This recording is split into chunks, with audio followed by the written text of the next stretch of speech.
So this is the first in a series of instructional videos for film industry professionals on stairs. In episode 1, we're going to talk about rise, run, pitch, angles for stairs.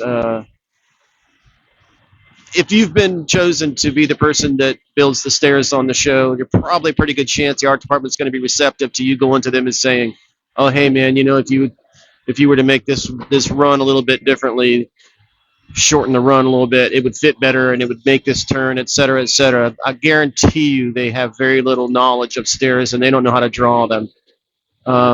Real world guys, we're going to do a little bit of cheating. I'll let you know when we're cheating. Don't come at me, okay? It's none of your business. Go on and build your stairs in the real world. We'll build movie stairs. Well, let's get on with it. Think of this as a tread. This is your rise and this is your run. This is where your foot lands. This is where your toe bounces off of on your way to the next tread. These two numbers here, X and Y, dictate the pitch of the stairs. Most often referred to in a degree. Like that. Now think of them like a set of stairs because it's the exact same thing. See? Set of stairs, same shape as a tread. Still rise and run. So the total rise is to the balcony, the next landing, the second floor. This distance from here down to here. The run is from the eventual riser right there to the end of the stairs, the riser at the top of at the bottom of the stairs. Remember, your rise is from tread to tread, top of tread to top of tread, or bottom of tread to bottom of tread.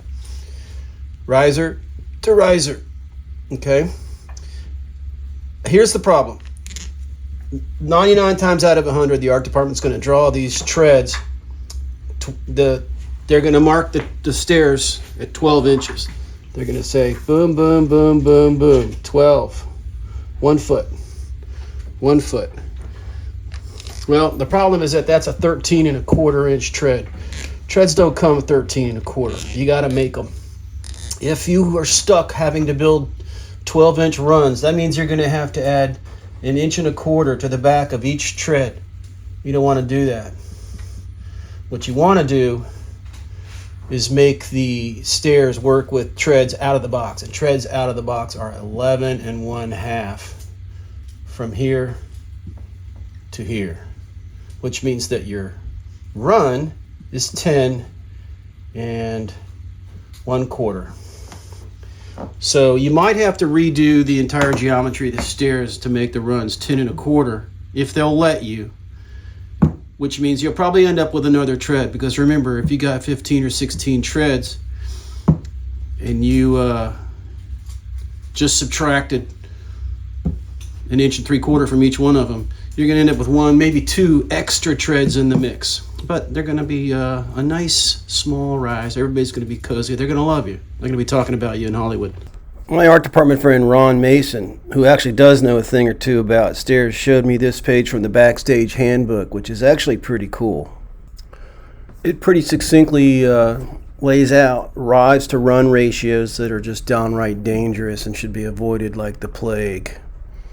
There's another article in Fine Home Building that I will make a link to in the comments that's really, really informative on stair ratios of rise to run, pointing out where comfort zones and danger zones exist.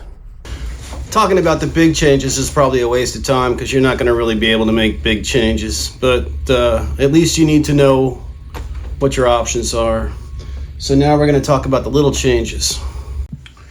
Here are 2 more things the art department is kind of famous for.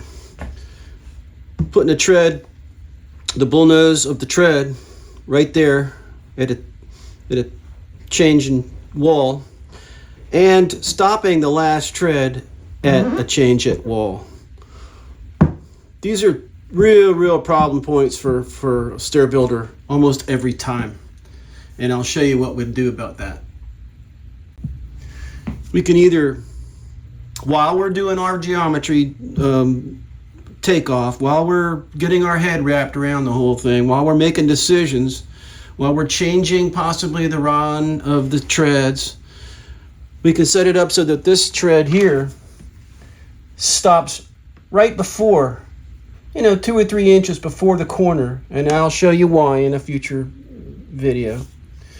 And we can stop this tread right here before you get to the corner, maybe just only an inch or so, and I'll also show you why that works. One more thing you can do with this is have your tread land like that. It makes for a very handsome corner, nice little return. People appreciate that little level of detail. Here's what happens when your tread and your wall return are too close together. You get this weird thing that just looks like shit. It's easy to avoid.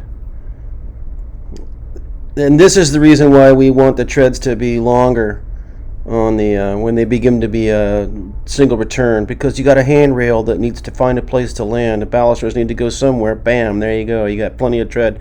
In this situation, the tread is actually a little extreme. We gave it too much, but that's because it's a 1x6 wall. So there's a little bit of, quote, wasted tread there, but the returns on the treads seem to work out pretty well on the wall. See up there, right? Boom. They return back on the trim of the wall itself. It works out really well. 99 out of 100 production designers aren't even going to notice if you're playing fast and loose with an inch or so. But you got to let them know. You got to talk to your foreman or your construction coordinator about your intended changes. But everybody's going to appreciate the fact that you're wrapping your head around it and trying to head off problems at the pass. You're going to be a lot more efficient, and you're going to make a name for yourself as the stair guy.